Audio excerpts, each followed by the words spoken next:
साथियों, कैसे हो आप सभी। आपका स्वागत है क्षितिज लेट्स लर्न यूट्यूब चैनल पे। हम आपके लिए अभी प्रश्नों की श्रृंखला ला रहे हैं। इसमें 15 प्रश्न आज बहुत ही महत्वपूर्ण प्रश्न आपके बीच में लेकर आए हैं। शिक्षण विधियों के एक एक प्रश्न को गौर से देखिएगा, पता नहीं कौन सा एग्जाम में पूछ लिया जाए। तो स्टार्ट करते हैं। सर्वप्रथम पहला प्रश्न हमारी स्क्रीन पे। In multiple choice question, choice is provided to the student. Multiple choice question होते हैं, उनमें कौन सी चॉइस स्टूडेंट्स को प्रोवाइड की जाती है? नो, मल्टीपल, लिमिटेड या मैक्सिमम। तो ये बिल्कुल इजी प्रश्न है। मल्टीपल चॉइस प्रोवाइड की जाती है स्टूडेंट्स को, क्योंकि मल्टीपल टाइप प्रश्न है। Which teaching is essential effective teaching? Diagnosis teaching, remedial teaching, learning teaching. कौन सी ऐसा शिक्षण है जो ज़्यादा इफेक्टिव है? वो है रेमेडियल टीचिंग, क्योंकि इसमें निदानात्मक शिक्षण है। ये इसमें बच्चे का निदान किया जाता है, बच्चे की परेशानियों को सॉल्व किया जाता है। इसलिए सबसे जो एसेंशियली इफेक्टिव टीचिंग है वो रेमेडियल टीचिंग है। तो इसमें जो आंसर हो जाएगा वो बी हो जाएगा। थर्ड पर्सन की तरफ चलते हैं। Which type are latest techniques in evolution? Evolution में जो लेटेस्ट टेक्निक के जो प्रश्न हैं वो कौन से हैं? तो ऑब्जेक्टिव टाइप हैं, ऐसे टाइप हैं, साइकोलॉजिकल टाइप हैं, तो लॉजिकल टाइप हैं। तो अपन को सबको पता है जो ऑब्जेक्टिव टाइप प्रश्न है ये लेटेस्ट टेक्निक वाले प्रश्न हैं, जो अभी वर्तमान में ज़्यादा चलते में हैं। क्योंकि ऑब्जेक्टिव टाइप में पता लगता है भाई असली में एवोल्यूशन कितना है, भाई मूल्यांकन बच्चे का कितना हुआ है। तो ए होगा इसमें। फोर्थ पे अपन चलते हैं। देखिए कितने बढ़िया प्रश्न है। What is the desired goal of communicative approach? जो कम्युनिकेटिव अप्रोच अपन पढ़ते हैं, कम्युनिकेटिव अप्रोच जब अपन पढ़ेंगे तब अपन उसमें डिजायर्ड गोल जो होता है वो क्या होता है? जो आपस में बातचीत की जो एजुकेशन अपन पढ़ेंगे तो उसमें जो डिजायर्ड गोल होता है क्या होता है? Linguistic competence, grammatical competence, social competence या कम्युनिकेटिव कॉम्पिटेंस। तो ये आप सभी को पता है कि कम्युनिकेटिव कॉम्पिटेंस होता है, क्योंकि इसमें अपन डी होगा इसका आंसर। क्योंकि इसमें अपन कम्युनिकेशन करना सीखते हैं, आपस में बातचीत करना सीखते हैं, वार्तालाप करना सीखते हैं। Which language is a lingua franca? देखिए ये प्रश्न अपने, अगर आप लगातार शिक्षण विधियों की क्लास लेते हुए आ रहे हैं तो आपको पता है, अपने पढ़ा था लिंग्वा फ्रैंका क्या होता है। तो विच language is lingua फ्रैंका of the world? World की जो लिंग्वा फ्रैंका होता है, दो लैंग्वेज के बीच में सेतु का काम करने वाली लैंग्वेज। जैसे कि मैं अलग प्रदेश से हूँ, कोई सामने वाला अलग प्रदेश से है, दोनों की भाषा सेम नहीं है, तो हम कौन सी भाषा का प्रयोग लेंगे? तो हम एक ऐसी तीसरी भाषा का प्रयोग लेंगे जो दोनों को आती हो। तो विच language is the lingua फ्रैंका of the world? जो वर्ल्ड की लिंग्वा फ्रैंका है वो इंग्लिश है। क्योंकि जैसे मान लीजिए हम तमिल क्षेत्र में जाते हैं, हमें तमिल नहीं आती और उनको हिंदी नहीं आती, तो हम इंग्लिश का प्रयोग लेते हैं। तो इसमें आंसर होगा जो ए होगा। आगे चलते हैं।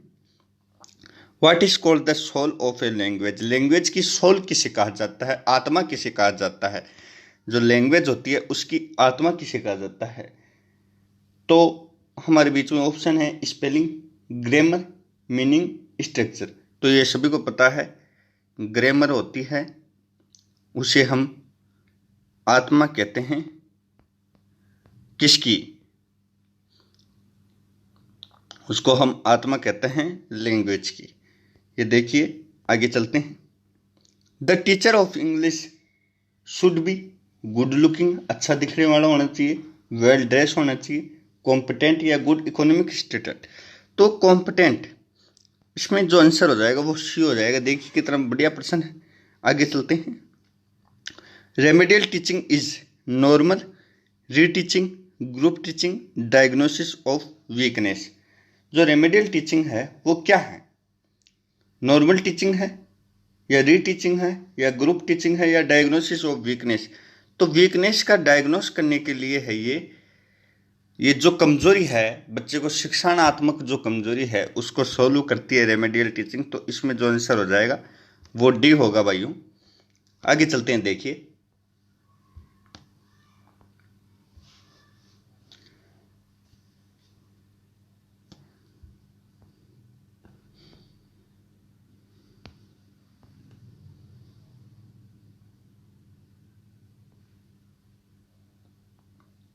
आगे चलते हैं। ये 9th प्रश्न इसमें मिस हो गया है। 9th प्रश्न पहले 10th ले लेते हैं, फिर अपन 9th प्रश्न लेंगे। देखिए, हाईली रिलायबल टेस्ट इज ऐसे टाइप। जो हाईली रिलायबल टेस्ट होता है वो कौन सा होता है? ऐसे टाइप होता है, both C and D type, या ऑब्जेक्टिव टाइप, या न्यू टाइप।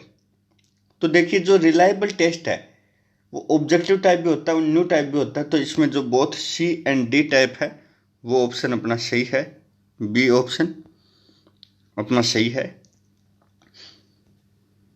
ये देखिए, आगे अपन लास्ट में 9th प्रश्न ले लेंगे क्योंकि ये मिस हो चुका है इसमें। 11th प्रश्न की तरफ चलते हैं। What is the tool of evolution given options? Test, reading, teaching, remediation. What is the tool of evolution given option? जो ऑप्शन है उसमें कौन सा टूल है? इवोल्यूशन का टूल कौन सा है? टेस्ट है, या रीडिंग है, टीचिंग है, रेमेडिएशन? तो जो टेस्ट है वो टूल के रूप में प्रयोग में लिया जाता है, तो ए होगा, क्योंकि ये टूल है। टेस्ट हुआ, एग्जामिनेशन हुए, ये इवोल्यूशन के टूल्स हैं। इन्हें हम टूल्स के रूप में प्रयोग लेते हैं इवोल्यूशन के। आगे चलते हैं हमारे बीच में। ये देखिए, English language teaching needs to be teacher centred. English language को टीचर सेंटर होना चाहिए, लर्नर सेंटर होना चाहिए, या लेक्चर सेंटर होना चाहिए, या टेक्स्ट बुक सेंटर होना चाहिए। तो ये सबको पता है, लर्नर सेंटर होगी, वो ही सबसे बेस्ट टीचिंग होती है, लर्नर सेंटर। आगे चलते हैं। What is the means of evolution? Evolution का मीन्स क्या है, अर्थ क्या है? टीचिंग, मोटिवेशन,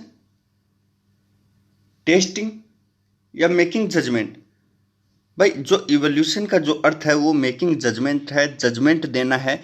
भाई, इवोल्यूशन का जो असली मतलब है वो यही तो है कि विद्यार्थी को पता लगाना है कि भाई ये कितना कर सकता है और इसने कितना किया है, तो इसका जजमेंट देना है, मेकिंग जजमेंट। आगे देखिए, 14th प्रश्न की तरफ चलते हैं अपन। Usual sequence of regular classroom teaching. Teach, test, reteach. देखिए, यूजुअली जो सीक्वेंस है रेगुलर क्लासरूम का वो क्या रहना चाहिए टीचिंग के वक्त? पहले टीच कराना चाहिए, फिर टेस्ट, फिर वापस रीटीच, या पहले टीच फिर टेस्ट फिर रीटेस्ट, या टेस्ट टीच रीटीच, या टेस्ट टीच रीटीच? तो इसमें ए होगा। देखिए क्यों होगा, इसको समझते हैं। सर्वप्रथम में पढ़ाना चाहिए, फिर उसका टेस्ट लेना चाहिए। अब जो कमजोरी बच्चों में दिखी फिर उसको वापस पढ़ाना चाहिए। तो टीच, फिर टेस्ट, फिर रीटीच। तो इसमें जो आंसर होगा वो ए होगा। आगे चलते हैं। In communicative language teaching meaning is insufficient, meaning is paramount. देखिए, meaning is insignificant, meaning is paramount, function and form are paramount, या फॉर्म इज पैरामाउंट? तो जो मीनिंग इज पैरामाउंट होती है वो इन कम्युनिकेटिव लैंग्वेज में मीनिंग इज पैरामाउंट। तो ये बी आंसर होगा, बी इसमें आंसर होगा। ये देखिए, इसमें बी आंसर होगा।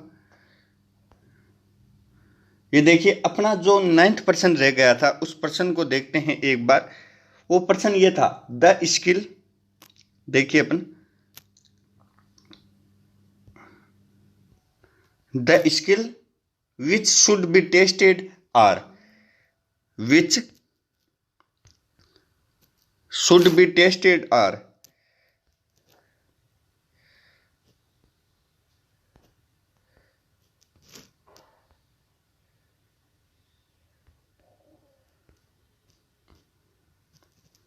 देखिए, ये प्रश्न रह गया था अपना, the skill which should be tested are.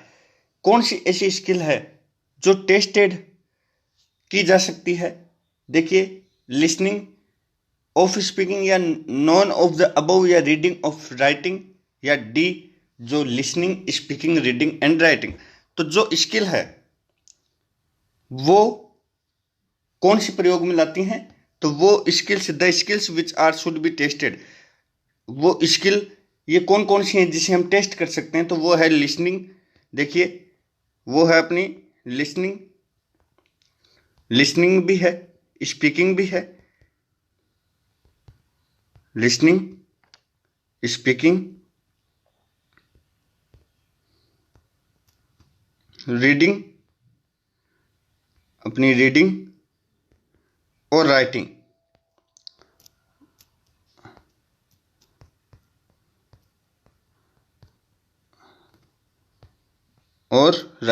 देखिए हमने ये प्रश्न कर लिया है। जो स्किल है वो कौन कौन सी हैं जो टेस्ट की जा सकती है? Listening, speaking, reading and writing. जो 15 क्वेश्चन हैं वो अपने कंप्लीट कर लिए हैं। और आप अपने चैनल से जुड़े रहिए, क्योंकि नए नए प्रश्न हम आपके बीच में लाते रहेंगे। हम जो प्रश्न लेके आते हैं वो चुनिंदा प्रश्न होते हैं, ये आपको पता है। एग्जाम में इनमें से कोई प्रश्न आ सकता है, महत्वपूर्ण प्रश्न है ये। आप भाइयों में ज़्यादा से ज़्यादा शेयर कीजिए और चैनल को सब्सक्राइब कीजिए। जब तक के लिए जय हिंद, जय भारत।